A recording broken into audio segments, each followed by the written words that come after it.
Yun na may nabubuhay sa mga, 'di ba, sa mga ambisyon nila, nabubuhay sila para sa kayamanan, sa wealth, 'di ba? Yung mga ganun na pinag-aralan natin last time. And remember, bago nagturo si Ate Jane, 'di ba, yun yung pinag-aaralan natin. At ano, yung tinanong ko kayo para saan kayo nabubuhay. Remember that? Yung topic natin, para saan tayo nabubuhay? Remember? And sabi ko sa Y- inyo, next time we will take the time naman to study about the layunin, yung purpose natin kung bakit naman tayo nabubuhay. So mahalaga 'yon. Bakit tayo nabubuhay? Kasi yung dati, 'di ba, nakita natin yung iba't ibang klase ng mga bagay na doon nabubuhay yung tao. Nagiging busy sila sa mga bagay na hindi naman nila dapat kabisihan at doon na umiikot yung buhay nila. Amen? At nakakalimutan nila yung kanilang purpose. At delikado yun, 'di ba? Delikado yun na nabubuhay tayo, nakalimutan natin yung ating purpose. Amen? So ngayong araw na to, pag-aaralan natin yung 5 klase ng layunin. Amen? So praise God.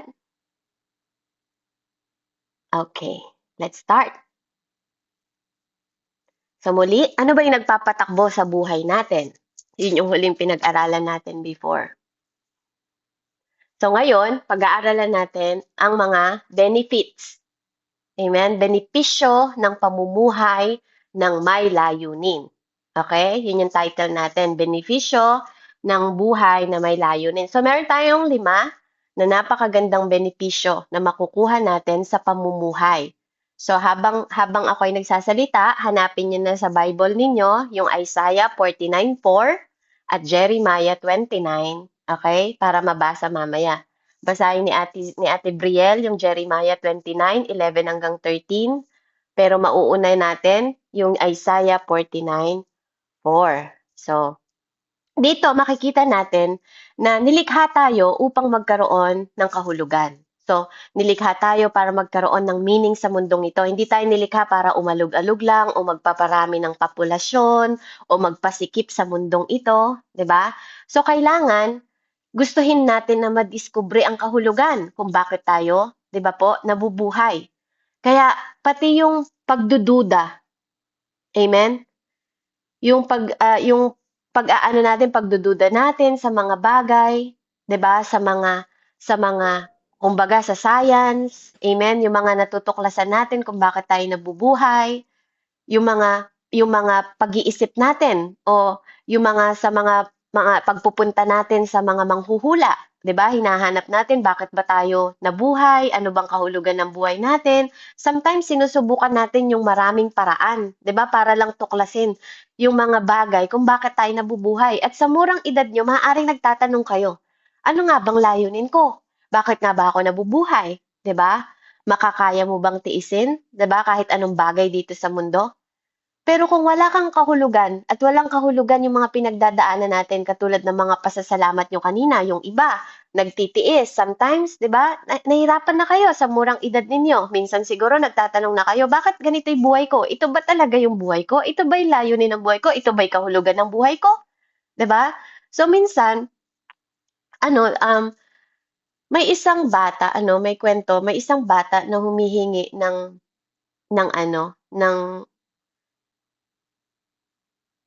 siya, ang edad niya mahigit 20. Nagsulat siya ng isang letter na sabi niya pakiramdam daw niya bigo siya dahil nga pinagsusumikapan naman daw niya na abutin lahat ng kanyang pangarap, abutin, 'di ba? Pero hindi malinaw para sa kanya. Alam niya daw na lahat ginagawa niya para makaraos araw-araw. At balang araw, kapag natuklasan daw niya yung kanyang layunin, sa kanya mararamdaman na magsisimula pa lang yung kanyang buhay. Amen? Pero maaaring ganun din, 'di ba? Yung pakiramdam ninyo na parang para saan ba? Para mag-aaral ka? Amen? Para saan ba? Bakit ka nagtitiis sa hirap? Para saan ba? Bakit ka tumutulong sa magulang mo para maitaguyod yung buhay ninyo sa murang edad mo? Pero alam nyo, hindi nyo maintindihan lahat ng bagay na to kung wala ang Diyos. Amen? Yun yung unang-una sa atin. Kung wala ang Panginoon, hindi nyo maintindihan lahat ng kahulugan ninyo. Kasi kung merong lumikha sa atin, meron tayong kabuluhan. Parang katulad ng tinuturo ko sa inyo, yung electric pan. Bakit nilikha yung electric pan? May layunin siya, di ba? Para sa panahon na naiinitan ka, di ba? May purpose siya. Mahahanginan tayo ng electric pan, tama? At bawat lahat ng gamit, meron yang manual. Di ba? Na tinuturo sa atin, paano yan i-fix, paano yan paganahin. Even yung mga phone ninyo, di ba? Pag binili ninyo, ano ba yung layunin ng phone? Para makatawag ka, para nakakapag-Google na kayo ngayon, di ba? Merong dahilan lahat ng bagay, 'di ba? May dahilan, may gamit. Alam niyo 'yon? May gamit sila, may pinanggagamitan sila. So, tayo pa kaya na mga tao walang kahulugan? Isipin ninyong mabuti. Pero kung magagamit natin sa mali yung ating buhay, 'di ba? Hindi tayo naka-align, tama? Kung magagamit natin ang buhay natin, tamang nabuhay tayo, pero kung gagamitin natin sa maling layunin, mali pa rin tayo. 'Di ba? Mamamali tayo kasi hindi natin nagagamit ng tama yung purpose natin. Amen? Parang parang yung ibang gamit, 'di ba? Pwede mo bang gamitin halimbawa, ah, halimbawa, ah, mainit na nga, gagamitin mo yung heater, 'di ba? 'Di ba? Tamang gamitin ng heater pero hindi sa panahon na mainit na rin. Kasi baka masunog ka na, 'di ba? Hindi siya naka-align sa paggamit, 'di ba? Dapat even ang buhay natin naka-align. Amen? So, ganun yung pinapaunawa sa atin. At malalaman lang natin 'yon kung alam natin na meron tayong Diyos. Amen? Kasi walang layunin ang buhay kung wala tayong Diyos. Kaya nga sabi natin lagi, kung walang Diyos, walang saysay ang buhay natin. So, hindi tayo nabubuhay para kay nanay. Hindi tayo nabubuhay para lang sa kapatid natin, hindi tayo nabubuhay para kay tatay. Dapat alam natin na ang layunin natin, nabubuhay tayo para sa Diyos. Doon tayo laging magsisimula. Kasi pag alam natin na ang layunin natin ay para sa Panginoon, madali na lang yung mga susunod eh. 'Di ba? Si nanay, para kay nanay, madali nating mahalin si nanay kasi alam natin na una nating minahal ang Diyos. At kung walang kahulugan, 'di ba? At kabuluhan at pag-asa ang buhay natin, 'di ba? Mahihirapan tayo na makita ang kahulugan at pag-asa ng buhay natin kung wala tayong Diyos. Kasi hindi natin makikita sa mundo 'yun eh. 'Di ba? Paano mo makikita? Dali. Ate Cristita, pa-mute po. Ayan. Hello, Ate Shin. Welcome po. Ay, hello po. Ayan. Pa-mute muna natin para hindi ako nagdo-double ng sound. So, yun po So, makikita natin na kung ang layunin natin, 'di ba, ay makikita natin sa Panginoon, madali nating maunawaan. Kaya nga sabi sa Biblia, maraming mga nilalang sa mundo na naghayag ng kawalan ng pag-asa. Amen? Ang dami sa Bible, kapag nagbabasa kayo, marami kayong makikita. So, pabuklat nga po sa Isaiah 49:4. Sino pong nakakita? Pabasa? Amen? Sa Bicol. Unmute ka muna dyan, Rex.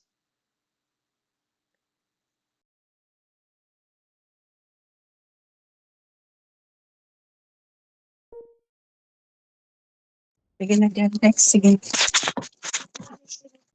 Ngunit ang sagot ko, ako ay nabigo sa aking pagsisikap. Hindi nagtagumpay gayong ibinuhos ko ang aking lakas. Gayon may pinapaubaya ko kay Yahweh ang aking kalagayan, na ako'y kanyang gagantimpalaan sa aking nakayanan. Amen po. Amen. So, siya daw ay nabigo. 'Di ba? Nabigo siya sa kanyang pagsisikap. Kasi mahirap magsikap ng katagumpayan pag wala kang Panginoon. Kaya lagi kong sinasabi sa inyo, anak, hindi masama na mangarap kayo. Hindi masama 'yon. Hindi masama na abutin niyo yung mga pangarap ninyo, pero lagi kong sinasabi sa inyo, isama niyo ang Panginoon. Kasi kung nagsisikap lang kayo ng sarili niyong lakas, nagsisikap kayo ng para sa sarili niyo lang, 'di ba? Mali pa rin yung layunin ninyo. For example, umaawit nga kayo, 'di ba? Pumupunta kayo sa church, umaawit naman kayo, 'di ba? Pero kung hindi mo alam yung totoong kahulugan ng paglilingkod mo sa Diyos, mahirapan ka. Ang hirap kayang umawit na hindi mo alam na para saan ka ba talaga umaawit? Umaawit ka ba dahil gusto mo mag-perform? Dahil gusto mong makita ng mga tao na magaling ako dito eh. Ito yung talent ko. 'Di ba? Pero kung yung dahilan mo, hindi ka umaawit para sa Diyos. Amen? Kapag nakatagpo ka ng mga tao na magpipintasan ka, 'di ba? Mahirapan ka na. Mahirapan ka na umawit kasi parang naapektuhan ka sa sinasabi nila. Pero ang tanong, bakit ka maapektuhan? Kung umaawit ka naman, ang focus mo sa Panginoon. Kung kaya mo ginagawa yun kasi alam mo ang dahilan, alam mo yung purpose mo, alam mo yung layunin mo na ginagawa mo to para sa Diyos, hindi mo to ginagawa para sa tao. Kasi anong magagawa ng tao para sa'yo? Papuri, 'di ba? Award, 'di ba? Clap, 'di ba? Pagpalakpak nila. Anong gusto mong mas pumapalakpak sa'yo? 'Di ba? Yung mga tao na katulad ba, tingnan niyo yung mga artista, 'di ba? Sumisikat sila, 'di ba? Yung talent nila nagagamit nila para papurihan ng tao, pero hindi ang papurihan ng Diyos. There's two different things na ginagawa ang tao. Minsan, tayo yung gusto nating pinapalakpakan kasi gusto nating sumikat. 'Di ba? Kumbaga nagsisikap tayo para sa buhay natin kasi para saan? Sa layunin ng kayamanan, layunin ng pagsikat, 'di ba? Yung fame na tinatawag sa English, yung fame, gusto mo sumikat, kaya nagpe-perform ka. Sinisikap mo, binibigay mo yung the best mo kasi performer ka, 'di ba? Na yung thought mo, yung mind mo is kailangan magaling ako. Kailangan ibigay ko yung the best ko kasi artista ako eh. Kailangan makilala ako ng tao, kailangan sumikat ako. Kung musician ka naman, kailangan tumugtog ako, 'di ba? Kailangan marinig nila na magaling akong kumanta para mapansin ako ng tao. Yun yung mundo, 'di ba? Gusto natin nagsisikap tayo para sumikat sa mundo, 'di ba? Kaya nga sabi ko sa inyo, kung halimbawa ikaw tinawag ka para umawit sa church, tinawag ka para, 'di ba, umawit sa Panginoon katulad ng ginawa kanina ng mga bata sa Bicol na natutuwa ako kasi andun din yung, alam niyo yun, yung performance ninyo. Mabuti yun, mga anak, kasi hindi lang kayo panay sa TikTok. Yung mga kabataan, oh, baling-bali na yung ano, grabe, hindi na mailiko-liko yung ano, yung mga yung mga balikat, pare ang sayaw sa TikTok ng mga tsak, 'di ba? Puro ganyan, puro ang alam lang TikTok kasi gusto niyong sumikat sa TikTok, 'di ba? Gusto niyo mapanood ng ibang tao, gusto niyo ng maraming likes, 'di ba? Pero may isang Diyos na lumikha sa atin. May isang Diyos na nagbigay sa'yo ng purpose sa mundong ito. 'Di ba mas maganda na siya yung nagla-like sa'yo? Kasi aanhin mo naman yung like ng maraming tao kung yung Diyos naman nire-reject ka, 'di ba? Aanhin mo yung kasikatan ng mga tao sa mundong ito, tapos yung isang Diyos na dapat okay ka, hindi ka okay sa paningin niya. Kasi masyado kang naka-self-centered. Masyado ka nakatingin sa sarili mo na dapat ako. Pero sabi 'di ba, ano yung greatest commandment ni God? Yung first and second greatest commandment ni God, 'di ba? Mahalin natin ang Diyos ng buong puso, buong kaluluwa at buong pag-iisip. Siya ang una. Pangalawa is mahalin natin ang kapwa natin. Do you think nandun yung number one niya kapag ang gusto mo is papuri sa'yo, 'di ba? Ikaw yung dapat mapansin, 'di ba? Self-centered 'yon. Self-righteous 'yon. Amen? Yung ikaw, gusto mo ikaw ng ikaw. Amen? So, mahalaga, 'di ba? Mahalaga na alam natin yung ating layunin. Kaya kahit paanong pagsisikap natin, hindi tayo magtatagumpay kung hindi tayo nagsikap una na kinikilala natin ang Diyos. Amen? Kasi kaya tingnan nyo, kapag nagpiplease ka ng mga tao sa mundo, once lang na mapahiya ka, ayaw mo na. Kasi mali yung thought. Mali yung focus mo, mali yung mindset mo. Amen? Kaya mahirap po na i-please ang tao kasi ang mga tao, kahit nga kaibigan mo tingnan mo yung kaibigan mo, magkaroon ka lang ng isang pagkakamali sa kaibigan mo, pwede ka niyang iwan. Believe me, kahit gaano ka pa kabuti, kahit ano pang klaseng kabutihan ang ibigay mo sa kaibigan mo, isa lang, isang pagkakamali mo lang, pwede ka niyang iwan. Amen? Pero ang Diyos, opposite siya, baligtad. Pag nagkakamali tayo, the more tayong inaakap ni Lord kasi gusto niya tayong baguhin. Yes, iko-convict niya tayo, 'di ba? Paalalahanan niya tayo, anak, bakit mo ginawa 'yon? Pero sasabihin niya sa'yo ulit na, let's do the right thing. Anak, gawin natin yung tama. Kung ito yung tingin nila sa'yo, 'di ba? Kalimutan mo na 'yon, pinapatawad kita. Let's start again, 'di ba? Gawin natin yung tama. Amen? So, yun yung mahalaga pag alam natin na si Lord ang piniplease natin at hindi ang tao ang piniplease natin. Amen? Kaya nga, napakahalaga na wag tayong nagsusumikap sa gantimpala. Huwag tayong nagsusumikap para sa katagumpayan lang na tayo lang binubuhos natin yung buong lakas natin tapos mali yung pinagbubuhusan natin ng lakas. Amen? Kaya yun yung sabi ni Isaiah. Si Isaiah, isa siyang propeta, lingkod siya ng Diyos, pero napagod siya. Kung para sa kanya lang, 'di ba, yung ginagawa niya, kaya mali. Kaya dapat, 'di ba, ang sabi nga, ang pinakamalaking trahedya ng buhay ng isang tao ay ang kamatayan. Amen? Kaya nga, dapat ang layunin natin, tayo po ang mga tao, ang layunin natin, ang ating inaabot, buhay na walang hanggan. Walang ibang magbibigay sa atin, kundi ang Panginoon. Amen? Kaya dapat sa Diyos tayo nagsisimula kasi doon natin matatagpuan ang buhay na walang hanggan. At alam natin, kahit tanungin niyo maraming tao, maraming magsasabi ng tao na ano yung kinakatakutan mo sa buhay mo mamatay. Yun talaga ang isasagot nila. Pero tayo, kayo, kapag nakilala natin yung Panginoon, hindi tayo matatakot kasi alam natin na may buhay na walang hanggan tayo sa Panginoon. So, ang pag-asa, 'di ba, ay kasing importante ng hangin. 'Di ba? Ang pag-asa ng tao, kasing importante siya ng hangin na kapag nawala yung hangin, parang hahanapin mo siya. 'Di ba? Ganon din ang pag-asa. Hinahanap natin ang pag-asa. Kapag lalo na kapag wala na tayong nakikitang pag-asa. Amen? Kaya gano'n siya kaimportante sa hangin. Gano'n siya kaimportante para din siyang tubig. Amen? Gano'n siya kahalaga. Hahanapin mo siya. Kaya katulad ng pag-asa, gano'n din po, 'di ba? Yung buhay natin. Amen?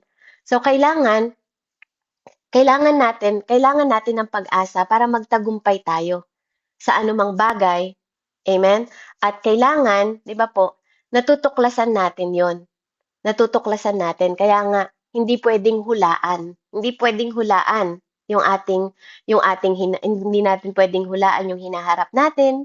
Hindi natin pwedeng hulaan, 'di ba? Kung yung kagalingan natin, hindi natin pwedeng hulaan yung future natin. Maganda na alam natin yung future natin. Kaya nga kung nararamdaman natin na wala na tayong pag-asa at yung pag-asa na yon, nagmumula yon kung magkakaroon tayo ng isang layunin. Amen? Kaya napakahalaga na maramdaman natin na huwag tayong mawawalan ng pag-asa. Huwag kang susuko kahit ano pang nangyari sa buhay mo. Amen? Kasi meron tayong kahangahangang Diyos na magbabago ng buhay natin. Amen? At mangyayari yung buhay na yon kapag nagsimula tayo sa pamumuhay natin ng may purpose o tinatawag na layunin. So anong sabi niya, Ate Zach, Brielle, sa Jeremiah 29:11 hanggang 13?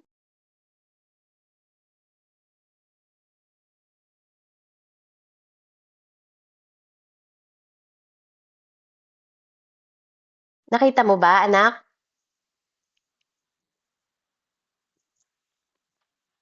May Bible ka ba dyan? Kung wala, sino? Ayan, okay. Ano po? Jeremiah 29:11 hanggang 13. Wait lang po, search ko po. Jeremiah 29:11 hanggang 13.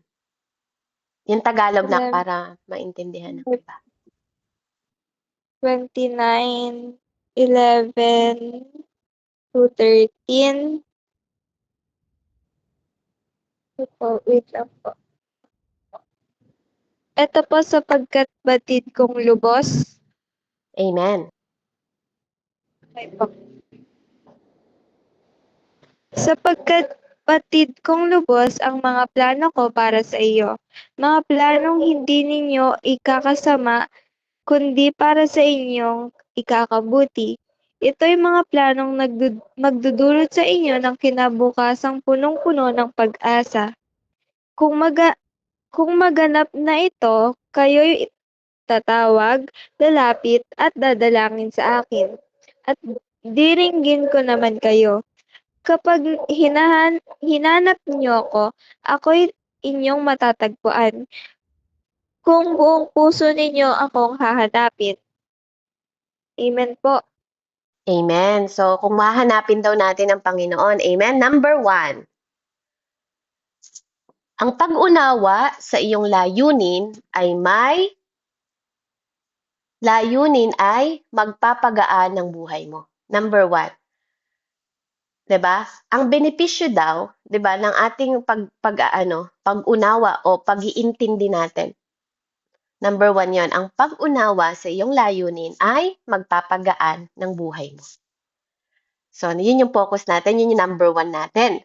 So, malalaman natin, 'di ba? Malalaman natin kaagad kung ano yung gagawin natin at kung ano ang hindi. Kapag alam natin, 'di ba? Kapag alam natin yung layunin natin, makakapagpagaan yan sa buhay natin kasi bakit? Malalaman natin, 'di ba, kung ano yung tama at kung ano yung mali at kung hindi yung mga bagay na hindi natin kailangan.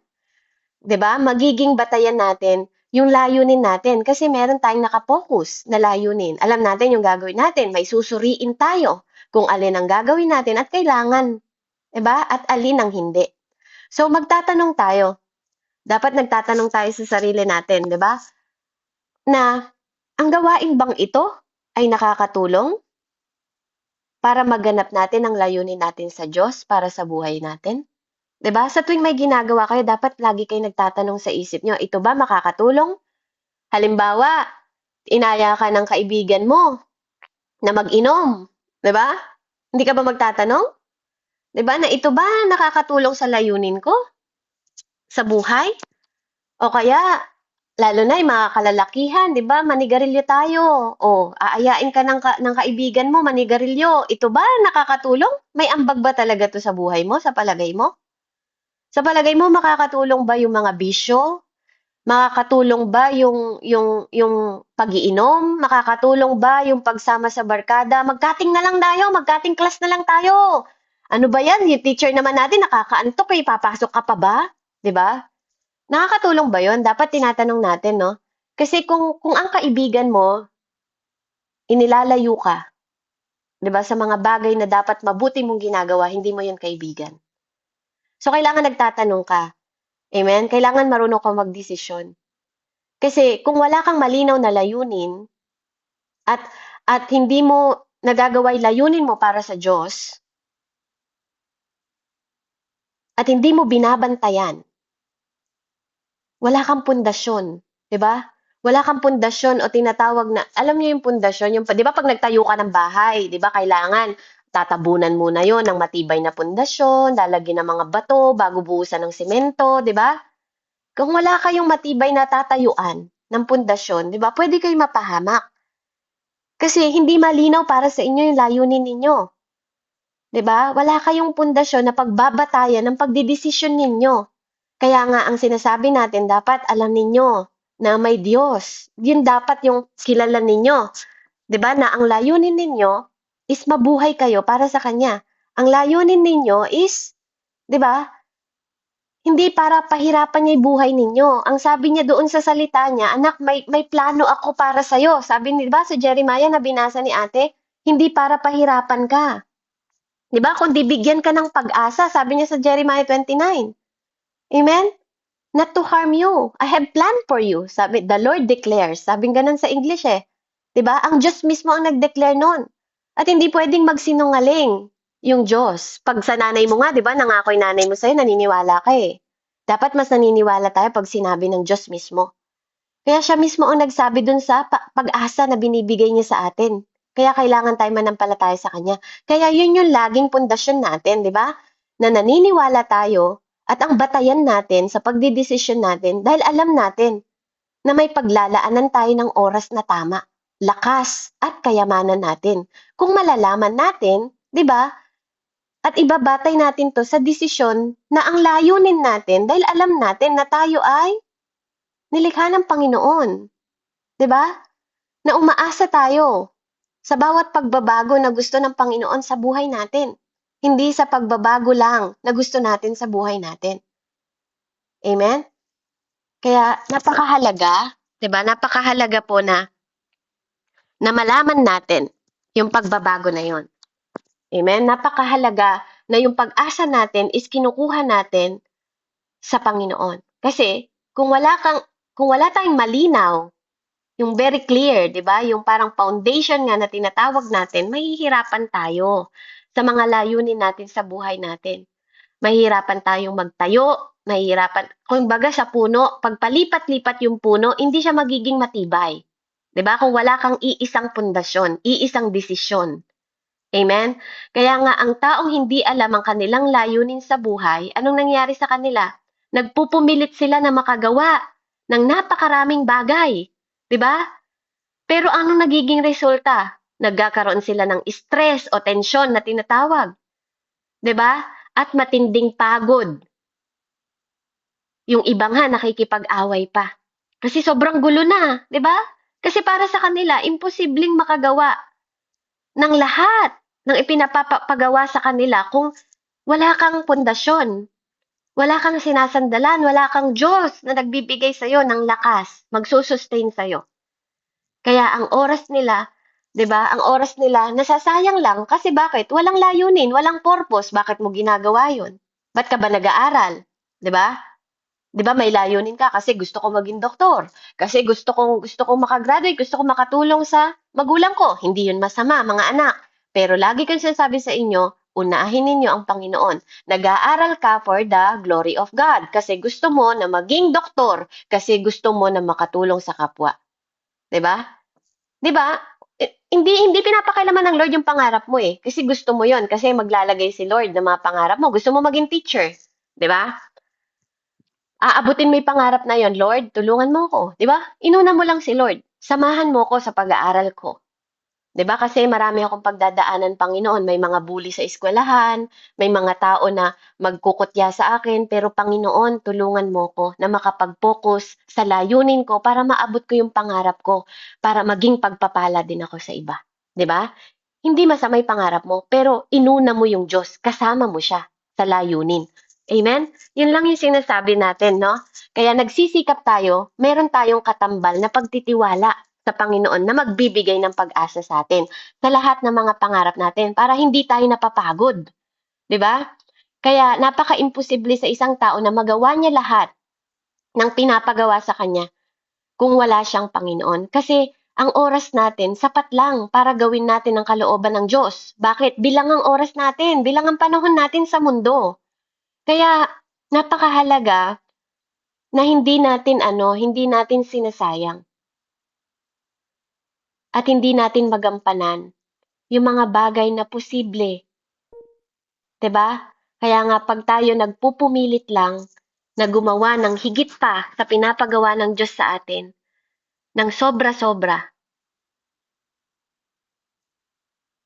napapagod tayo. Katulad ng binigyan ka naman ng 24 hours ni Lord, 'di ba? Tapos sinisingit mo pa yung wala ka nang oras, papagurin mo pa yung sarili mong mag-ML, papagurin mo pa yung sarili mong manood ng telebisyon, papagurin mo pa yung sarili mo na mag-TikTok, 'di ba? Para lang magpuyat ka, para lang ano mo yon, marami kang likes, 'di ba? Isipin mong mabuti, nakakadagdag ba yon sa layunin mo para sa Panginoon?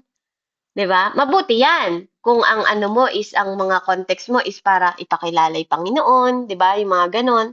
Kaya mag-isip kayo na sayang yung mga panahon na binibigay niyo na hindi naman kasama sa pinapagawa sa inyo ng Panginoon. Kaya tingnan niyo yung sarili niyo, napapagod kayo, 'di ba? Napapagod lang kayo. Kaya ang pamumuhay na may layunin ay nauuwi sa mas simpleng uri ng pamumuhay. 'Di ba? At mas mas maayos na schedule. 'Di ba? Nagiging mas maayos yung schedule mo kung hindi mo sinisingitan ng nag-aral ka, 'di ba? Imbis na umuwi ka na lang diretso sa bahay, 'di ba? Sasama ka pa sa kaibigan mo, tara mag-mall tayo, mamasyal tayo, 'di ba? Tara, mag-ano tayo, mag-inom na lang tayo bago tayo umuwi, 'di ba? Yung mga ganon. Yung ano ba yung mga bagay na pag-aaya ng mga kaibigan natin na imbes na umuwi na lang tayo, ipahinga mo na lang ba? Gawin mo lang simple yung buhay, na wag nating gawing crowded yung schedule natin kahit di naman natin kailangan, 'di ba? Na wag natin pagaanin natin, 'di ba? Pagaanin niyo yung buhay niyo, hindi yung pinapahirap ninyo na parang wala ka na nga maisingit sa oras, sinisingit mo pa. Kaya kaya madalas, 'di ba, imbes na madala tayo sa katahimikan, napapagod tayo kasi sobra na tayong nagiging hectic yung schedule natin. Kaya nga sinabi sa Biblia, 'di ba? Sabi niya doon sa Kawikaan 13:7, anong sabi doon? Sabi doon, may mga nagkukunwaring mayaman, subalit wala naman. May nagpapanggap na dukha, gayon may mayaman, 'di ba? Subalit wala namang may nagpapang ano ay okay, yun lang pala yun. Sabi niya doon, may nagkukunwaring mayaman, subalit wala naman. May nagpapanggap na dukha, gayon may napakayaman. So ito rin yung nagdadala ng katahimikan ng pag-iisip. Yung iniingatan siya sa lubos na kapayapaan na ang pag-iisip ay sumasama sa iyo sapagkat siya'y tumitiwala sa iyo. So kapag nagtitiwala daw tayo sa Panginoon, amen, nagkakaroon tayo ng kapayapaan. Amen? So yun yung simple, number 1, layunin na magpapagaan sa buhay natin. Huwag nating pahirapan yung buhay natin. Kasi simple lang naman yung gusto ng Panginoon, magawa natin yung layunin natin. Una siya. Amen? So number 2, ang pangunawa sa iyong layunin ay nagbibigay ng focus sa iyong buhay. So kung may purpose ka, 'di ba? Naka-focus ka. Kapag alam mo lang kasi yung layunin mo, pag ang purpose kasi anak, iisa lang. Iba't iba lang na dahilan. Okay? So, naitutuon nito ang iyong pagsisikap at lakas sa mga bagay na mahalaga. Nagiging epektibo ka sa pamamagitan ng pagiging mapili. Kasi ang buhay, hindi nyo pwedeng sabihin walang pagpili. Lahat ng bagay sa mundo pinipili. Mabuti at masama, 'di ba? Pangit at maganda, maliit at malaki, maluwang at maliit, 'di ba? Lahat sa mundo may choice. Amen? Kaya hindi natin pwedeng sabihin na wala. Sa Diyos o sa kaaway ka, 'di ba? Dalawang bagay lang 'yun, walang gitna. Hindi pwedeng sa gitna tayo. Kasi even sa Bible sinabi, pag maligamgam tayo, isusuka tayo ng Panginoon. Hindi pwedeng sumusunod ka sa Diyos at the same time, nagkakasala ka. Amen? Sumusunod ka sa Diyos, tapos sinasabayan mo rin. Kumbaga, sabi nga sa Bible, hindi pwedeng umupo ka sa lamesa ng Diyos, then umuupo ka rin sa lamesa ng demonyo. Hindi pwedeng ganon ang buhay. Amen? Kaya dapat nakapokus ka. Nakapokus tayo. 'Di ba? Hindi pwede yung nasa lamesa ka ng inuman, tapos pag Sunday nasa church naman ako 'di ba? Hindi ganoon. Ang Diyos hindi natin pwedeng pakitang tao o plastic. 'Di ba? Kasi ang Diyos natin is Diyos ng katotohanan. Siya nga yung Diyos ng way, truth, and the life, 'di ba? So hindi siya pwedeng lokohin. Diyos siya ng katotohanan. Kaya kung niloloko mo ang Diyos, ang tatay mo si Satanas, yung Diyos ng kasinungalingan. So, likas sa ating mga tao yung maabala tayo, lalo na kayong mga kabataan. Tingnan nyo, bata pa lang kayo, hindi pa kayo naghahanap buhay, sobrang na kayong abala sa buhay ninyo. Sobrang busy nyo na. 'Di ba? Even sa maliliit na bagay. Kaya nga mapapansin natin, sabi nga yung mga tao, live. Sabi niyang ganon. Nabubuhay tayo sa quiet desperation. 'Di ba? Yung mga tao daw, tayong mga tao, madalas nabubuhay tayo desperado. Kasi karamihan sa ating mga tao namumuhay ng tahimik na minsan nawawalan tayo ng pag-asa. 'Di ba sa panahon natin ngayon, napakarami na ilalarawan yung buhay natin na sobrang distraction o walang layunin, 'di ba? Kaya tayo natataranta. Maraming tao na parang ang buhay nila paikot-ikot lang, mabilis pero wala namang pinatutunguhan. Parang ruweda, paikot-ikot lang. Alam niyo yung Ferris wheel? Paikot-ikot ka lang pero, 'di ba? Andun lang, hindi ka lumalago, hindi ka alam mo 'yun, walang nagiging dahilan yung buhay mo. And mahirap yung ganong buhay, 'di ba? Ang hirap po ng buhay na paikot-ikot lang.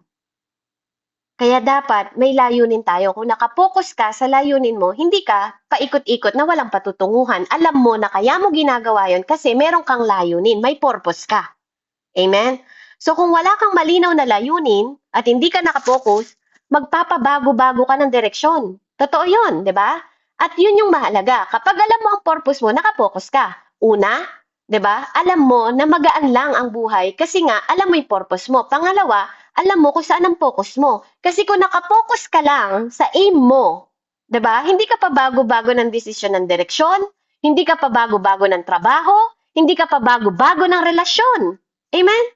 Hindi pa bago-bago ng girlfriend o pa bago-bago ng boyfriend, 'di ba? Hindi gano'n, hindi ka maglalaro kasi alam mo 'yung focus mo. 'Di ba? Kapag may takot ka sa Diyos, hindi ka gagawa ng relasyon na paiba-iba. 'Di ba? Hindi ka makikipag-girlfriend, hindi ka makikipag-boyfriend na naglalaro ka. Kasi alam mo may layunin ka. 'Di ba? Alam mo na nakapokus ka sa Diyos. Sandali lang. Anak ako ng Diyos. Naririnig ko na 'yung Bible study namin. Hindi ako dapat mangloko. 'Di ba? Kaya hindi ka pagpapalipat-lipat ng relasyon. Hindi mo rin lolokohin yung nanay mo. Igagalang mo sila. 'Di ba? Hindi ka rin magpapalipat-lipat ng simbahan. 'Di ba po? At iba pang mga panlabas na bagay. Hindi parang ano, hindi naman kasi siya parang damit, 'di ba? Ibig sabihin yung damit kasi lalabahan mo, 'yan isusuot mo ulit. Yung ganito kasi mga anak, yung pagdedesisyon sa buhay, yung layunin, hindi puwedeng pabago-bago ng isip. Amen? Kaya kapag gano'n 'pag wala kang focus, umasa ka na bawat pagbabago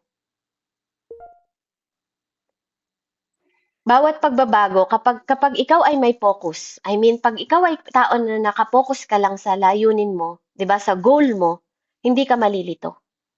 Maaalis sa buhay mo yung kalituhan, mawawalan ka, hindi ka mapupuno ng ano, ng alam mo yon yung maraming confusion sa puso mo, hindi ka mababagabag, 'di ba? Kasi sigurado ka kasi meron ka lang naka-focus na layunin. Amen?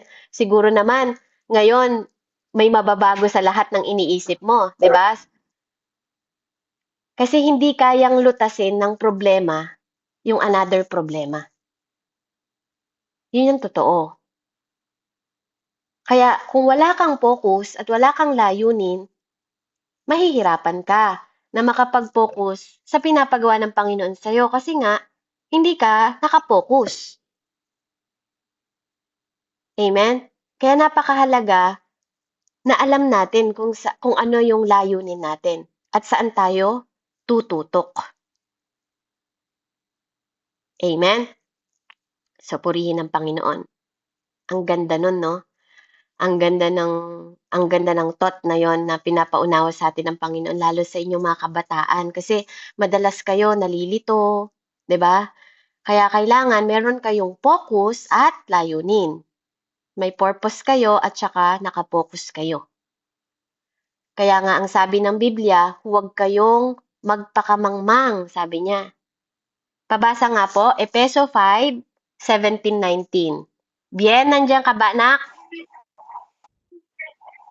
Nawala ba siya? Ayan, bien. Pabasa nga anak, Efeso 5, sa Tagalog ha. Efeso 5, basahin niyo po. 5:17 hanggang 19.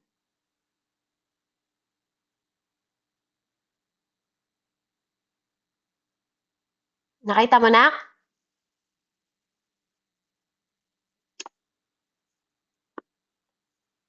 Kung sino pong nakakita, pabasa. Efeso 5:17-19.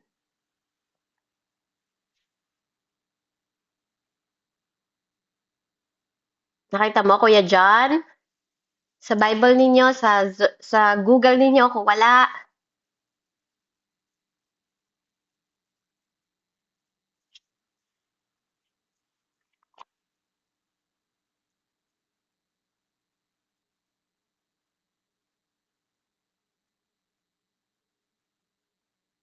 Efeso ano po? Efeso 5 anak, 17 hanggang 19.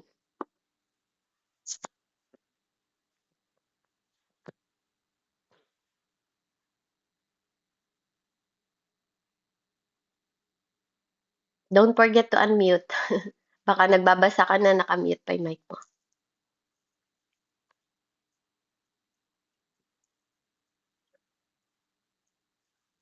English po to. Okay lang. 17, 19 po.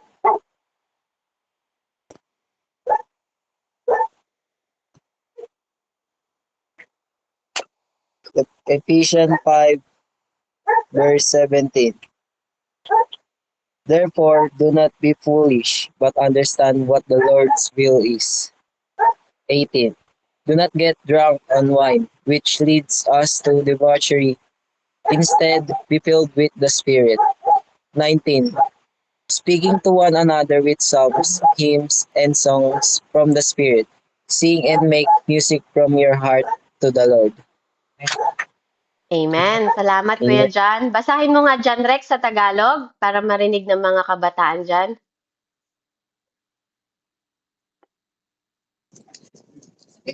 Apa.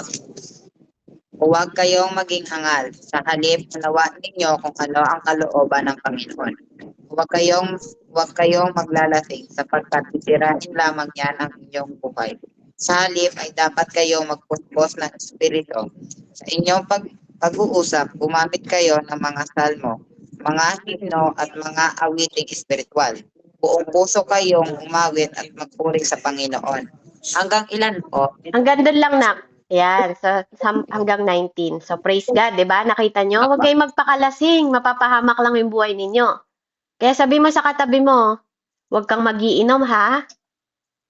Magpakalasing daw tayo sa banal na spirito. Amen? So, magpaka-filled tayo sa Holy Spirit. So, tama, wag daw tayo maging hangal. Ano ba yung hangal? Yung hangal, papadaliin natin, wag kang tanga. Sabi, wag kang tatanga-tanga. 'Di ba? Parang gano'n. Wag kang hangal. Don't be fool or stupid, sabing gano'n. Wag tayo maging estupido. Na alam na natin yung tama, tas nagpapakaano tayo sa mundo. Amen? So, number 3. Ang pangunawa sa iyong layunin ay nagbibigay ng motivation sa buhay mo. Motibasyon sa buhay mo. So una, alam mo yung purpose mo. Pangalawa, nagbibigay ito ng focus. At pangatlo, nagbibigay ito ng motivation. So ang layunin na laging nagbubunga ng labis na sigla at sigasig, 'di ba? Yung encourage, 'di ba? Sa buhay mo, walang nakakapagpasigla ng tulad ng isang malinaw na layunin. Kapag clear, 'di ba? Ang layunin mo at may clarity, 'di ba? Hindi ka malilito. Sa kabilang banda, 'di ba, namamatay ang kasiglahan kapag walang layunin. 'Di ba? Tingnan niyo, nagiging desperado yung mga tao kapag wala silang purpose. Pag di nila alam yung purpose ng buhay nila. Kaya kayong mga kabataan, tingnan niyo, ang daming nagpapakamatay na tao kasi hindi nila alam yung purpose nila. Kaya nga, pati ang simpleng pagbangon, yung iba, mabigat yung katawan. 'Di ba? Para saan ka bumabangon? Amen? Kapag alam mo ang layunin mo, masigla kang babangon, may kagalakan kang babangon. Kaya nga, walang kabuluhan ang pagtatrabaho, 'di ba? Ng sobra-sobra. Amen? Kasi kung nagpapagod lang tayo at nauubos lang ang ating lakas, amen? Hindi natin alam kung saan para saan natin inuubos yung lakas natin, 'di ba? Ninanakaw lang nito yung kagalakan natin. Alam niyo 'yon, yung sobrang workaholic ka na. 'Di ba, pagdating ng panahon, huwag kayong maging sobrang workaholic tas wala ka ng oras, wala ka ng panahon. 'Di ba? Hindi naman gusto ng Diyos na maging sobra tayong, alam niyo 'yon, maging sobrang workaholic ka sa buhay mo. Simple lang ang gusto ng Diyos. Pag alam mo yung focus mo, 'Di ba? Alam mo yung mission mo sa mundo, alam mo yung layunin mo, alam mo yung motivation mo, hindi mo kailangan sobrang magpakapagod sa buhay. Amen? Simple lang ang buhay. Kaya nga, huwag mong tanggalin yung joy mo sa puso mo dahil sobra na. Alam mo yon, yung sobra-sobra mong pagtatrabaho, sobra-sobra mong pagpapagal sa buhay. Amen? Nang wala nang nawawala na yung motivation mo. Kaya nga, napakahalaga. Kapag binuhos mo ang iyong sarili para sa isang layunin, alam mong napakahalaga, magiging isang malakas na puwersa. 'Di ba? Para kang kalikasan na sa halip, isang maliit, 'di ba? At hindi ka pabigla-bigla at hindi yung pagtugon mo is pang makasarili lang, 'di ba? Hindi ka magkakaroon ng sama ng loob. Hindi ka magkakaroon ng reklamo sa buhay mo, 'di ba? Kasi alam mo kung saan mo binubuhos, hindi sa mundong ito. Amen? Kasi alam mo kung ano yung nagpapaligaya sa'yo. Nagkakaroon ka ng isang goal, ng isang aim. Amen? Kaya nga ang pangunawa sa iyong layunin, 'di ba, maghahanda ka sa iyo, naghahanda ito sa iyo. Amen? Para sa kawalang hanggan. Amen? Kasi ito yung pang-apat. Kapag may layunin ka, maihahanda ka nito sa eternal. Amen? Na ang buhay mo, mauunawaan mo na binubuhos mo yung buhay mo sa paggawa, hindi para sa mga buhay na maiiwan mo dito sa mundo. Kasi lahat dito pansamantala lang sa lupa, kundi gumagawa ka para sa Panginoon.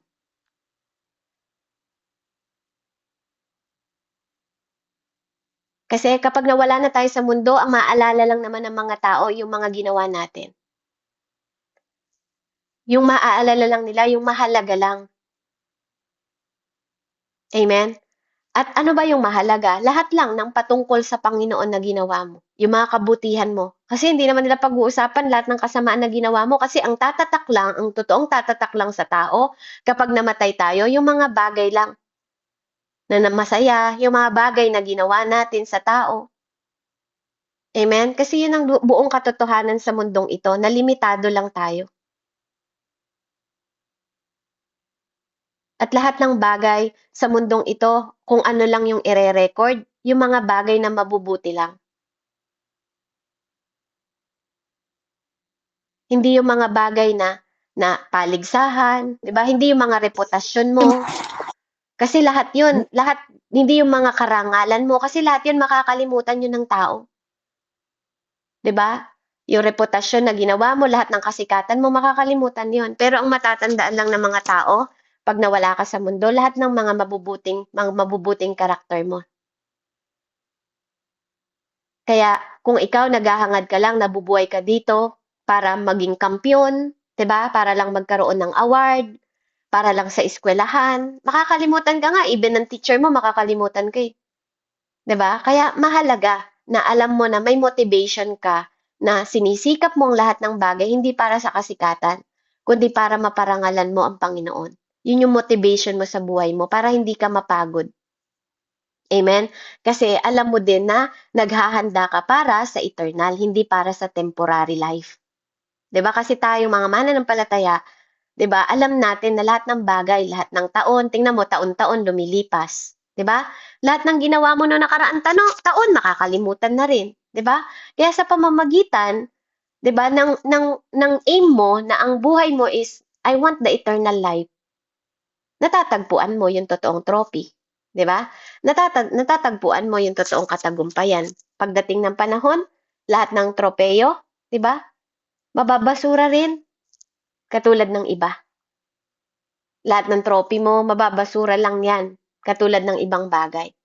Pero yung karangalan na ginawa mo para sa Panginoon, 'di ba? Yun yung mga bagay na maaalala, yung lahat ng kabutihan na ginawa natin. Kaya nga minsan yung mga tropeyo natatagpuan lang ang tropeyo, 'di ba, sa basurahan. Lahat minsan yung iba, yung mga certificate sa basurahan mo lang makikita lahat 'yon. Kasi ang mabuhay para makapag-iwan tayo ng isang makalupang pamana, 'di ba? Sa isang hangarin. Parang ano 'yon, kapos sa pananaw. Parang kulang sa pananaw. Kapag ang buhay mo is para lang makapag-iwan ka ng mga bagay na pamana dito sa mundong ito, hindi mo pa rin nauunawaan ba't ka nabubuhay. Hindi mo pa rin alam yung focus at layunin mo at motivation mo kapag para sa mundo. Kasi lahat ng bagay sa mundo mawawala. Sabi nga, lahat ng nakikita ng mata mo mawawala. Pero higit na mabuti ang ibinubuhos mo sa mga panahon kapag ikaw ay nagbubuo ng isang pangwalang hanggan, pang-eternal na pamana. Amen? Kaya, halimbawa, ikaw may kaibigan ka na nailapit mo sa Panginoon, hindi yun mawawala mga anak.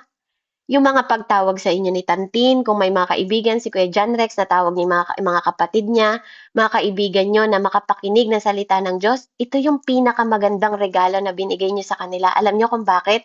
Kasi ito yung eternal, hindi ito mawawala.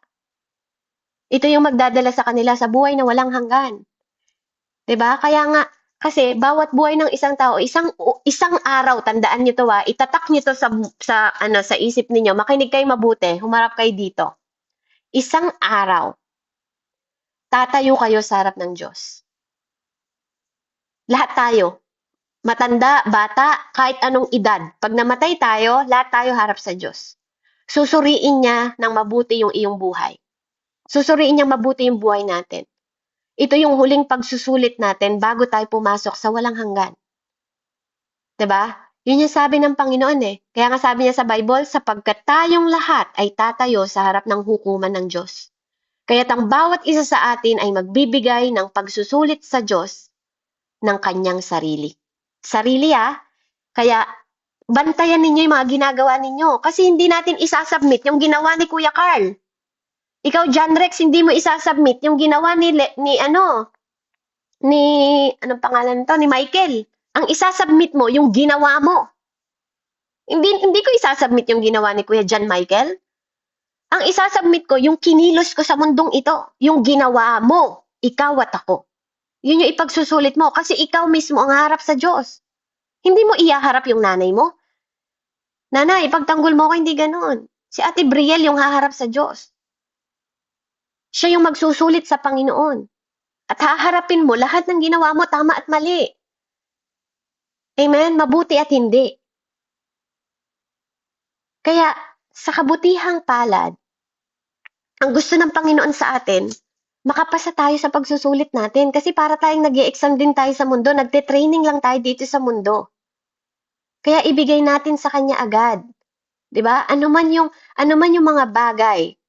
'Di ba? Kasi mula sa Biblia, pwede nating ipalagay na dalawa ang magiging mahalagang tanong natin sa Diyos. Una, Lord, ano yung ginagawa mo sa akin? 'Di ba? At Lord, ano yung ginawa ng anak ni Jesus, na anak niya na si Jesus Christ? 'Di ba? Kasi ang Panginoon, ang tatanungin niya sa'yo, una, pag humarap ka sa Panginoon, ano ang ginawa mo para sa aking anak na si Jesucristo? 'Di ba? Yung Diyos Ama magsasalita sa taas, anong ginawa mo para sa anak kong si Jesucristo? Hindi magtatanong ang Diyos tungkol sa relihiyon mo. Makinig kayo mga kabataan sa Bicol. Amen? Hindi tatanungin ng Panginoon kung anong relihiyon mo. Naririnig niyo ako? Nalobat yung aking Hindi tatanungin ni Lord, anong relihiyon mo sa mundo? Hindi yun ang tatanungin ng Diyos. Amen? Kaya napakahalaga na pag umarap tayo sa Panginoon, ang laging tanong ng Lord, ano yung ginawa mo para sa anak ko? Hindi niya tatanungin kung ano yung doktrina mo.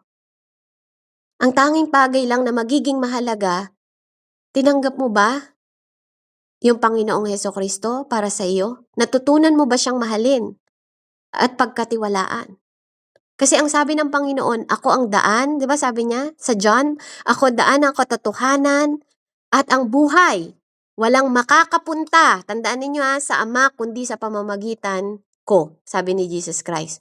Pangalawa, ang tanong sa atin ng Panginoon, ano ang ginawa mo sa mga bagay na ibinigay ko sa iyo? Kung binigyan ka niya ng talent, anong ginawa mo para doon? Kung binigyan ka niya ng talino, anong ginawa mo para doon? Kung binigyan ka niya ng bibig para magsalita, anong sinabi mo para sa mga tao, para sa kanya? Hindi niya tatanungin kung ano yung kayabangan mo. 'Di ba? Ano yung mga pinasikat mo sa mundo? Hindi. Kasi kung hindi para sa kanya ginawa mo, para sa kanya walang halaga yon. 'Di ba? Ano yung ginawa natin sa buhay natin? Sa lahat ng kinaloob niya sa atin, yung talino, yung oportunidad, 'di ba? Yung opportunity lagi sa atin.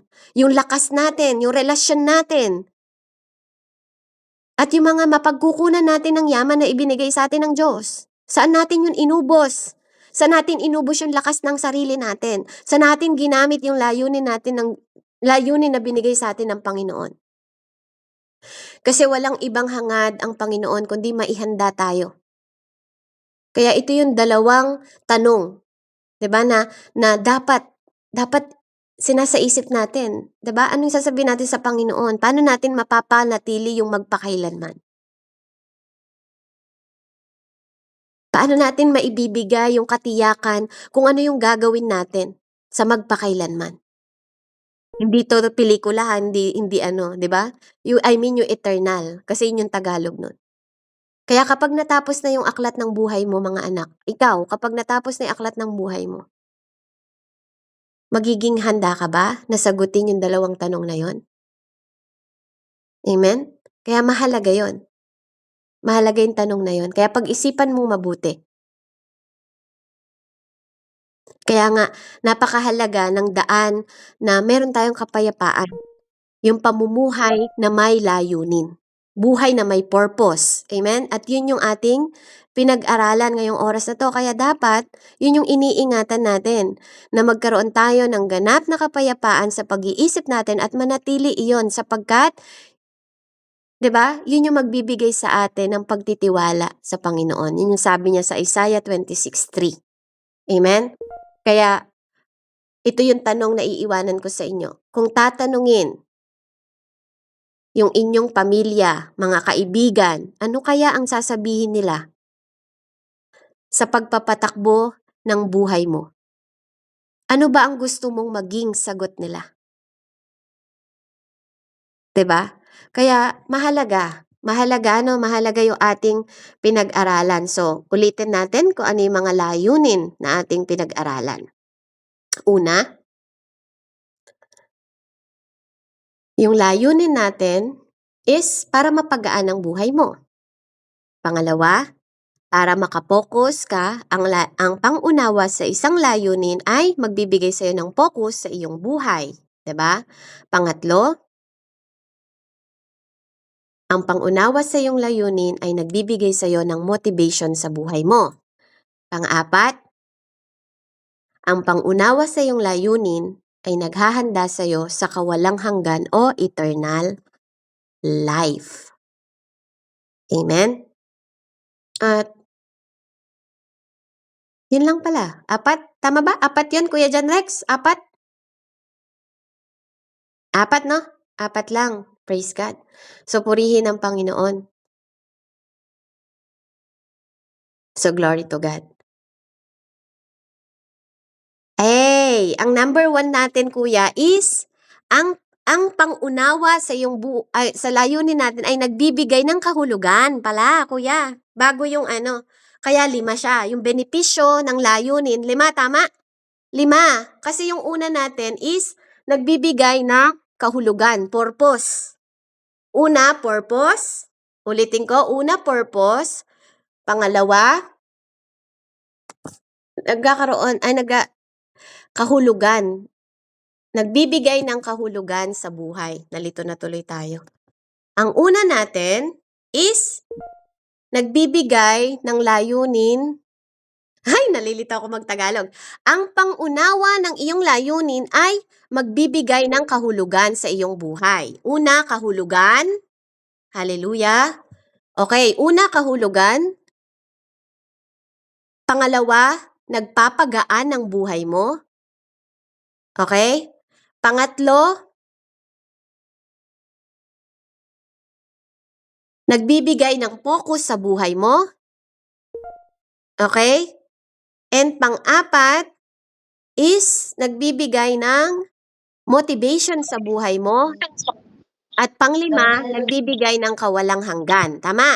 Yes. 'Di ba? Eternal life. Okay? So, praise God. So, yun yung 5 na yon, ano? 5 na benepisyo kung tayo ay may layunin sa buhay. Benepisyo ng pamumuhay na may layunin. Sa English, benepisyo ng may purpose. Okay? Na buhay. Purpose na buhay. Okay? So, purihin ang Panginoon. Let's pray. Heavenly Father, Lord, maraming salamat po sa buhay na patuloy mong binibigyan ng kahulugan at kabuluhan. Pinupuri ka namin, Ama, at nawa ang mga batang ito ay maraming natutunan na sa buhay nila magkaroon sila ng focus, Ama, upang hindi nila maisip na kitilin ang buhay nila dahil alam nila, Panginoon, kung saan at para saan ang kanilang buhay. Dakilang Ama, pagpalain niyo po ang mga batang ito sa pangalan ni Jesus na aming Diyos na buhay. Amen and amen. Glory to God.